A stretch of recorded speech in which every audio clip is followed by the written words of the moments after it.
Welcome to Dr. Levski Gaming. My name is Sean, and I wanted to talk to you about the hero of the month, who also happens to be my favorite hero, Corvus. Now, looking at his abilities, let's start with Strike of the Damned. Now, this ability does damage and reduces their defenses based on the number of Eternity heroes on the team. So it's increased by 10% for each allied Eternity hero, so it works well with an all Eternity team. Next is the Unity of the Damned, which increases physical and magic attack for Eternity heroes only. That's important. The Altar deals damage to the enemy team based on receiving damage, and it does it in the form of pure damage. So it works really well against enemy heroes that do a lot of damage really quickly.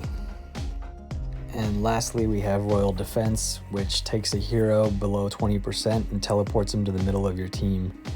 And that gives them a small invulnerability window, and then they can get back in the fight. He has 4 skins. The most important would be his first one, which is Strength, because that increases his health, which increases the altar damage. After that, I would do Armor and Magic Defense, and then finally Physical Attack.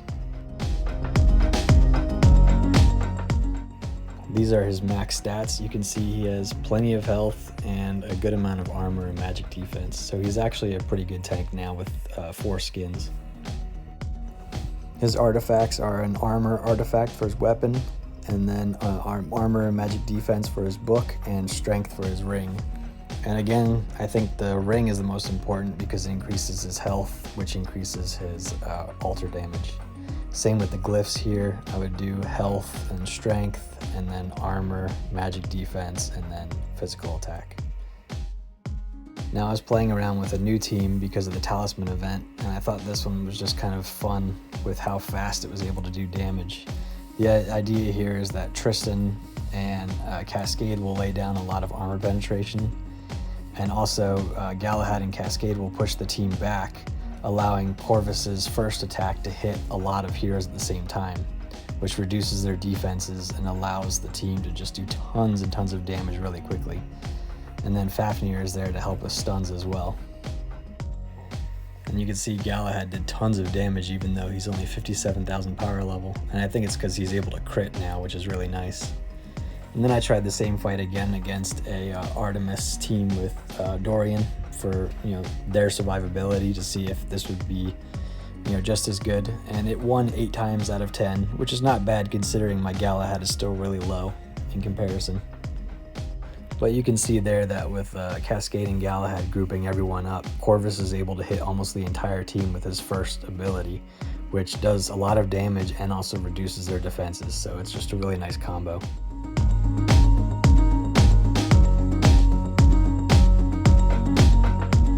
And then here, out of curiosity, I was trying that same team against over 500,000 power level Kira crit team, and it was still able to survive and win. So I think this team is actually really fun. Let me know if you've tried it or if you've had a variation of it that you like.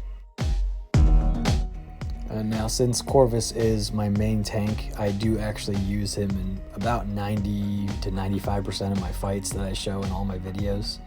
So I'm not going to go through all of the team combinations that he's useful in, but I will talk through a few of them now.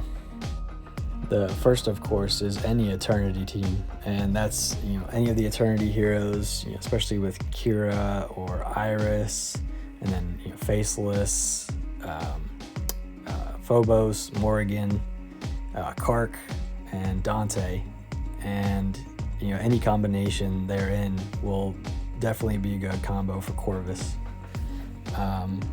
You can see that this is one of my main teams here is Mushy and Shroom, Mojo, Zisha, Corvus, and Morgan. It works really good against a lot of different teams. And then you can always add in another tank and Tristan, and then some kind of damage dealer and Fafnir. That always works really well. And then and the best part about Corvus is that even though he has Eternity-based skills, I don't think you have to keep him in an Eternity lineup. I think he works well in a lot of different lineups. So you can see here I have him in a Chaos lineup. I actually use him a lot with Kayla and Aiden. And then sometimes he actually works well putting Lars in, because Lars will push the whole enemy team to the back line and then Corvus's main attack will hit everyone at the same time. So there's a lot of different ways you can build a team around Corvus, and that's why he's actually my main tank. I think he's a very versatile offensive hero. And then here you can see I'm building a way for Lars to push the enemy Anvari out of the way so that Kark can do his work on the enemy team. And I think there's a lot of different ways to use the pushback and then Corvus's main attack. And then he also works as a tank for the Fafnir Artemis Tristan line. You can also throw in another tank there so that Tristan is getting his energy faster. You can throw in Julius, you can throw in Galahad or Cleaver, whoever you want. It'll work well. And then I was going to look at another way of increasing his altar damage by using Aiden to increase the health of Corvus, which increases the damage of the altar from about 15,500 to over 16,000 per tick, which is actually a nice increase, but it takes a while for the health to get high enough to actually be worth it.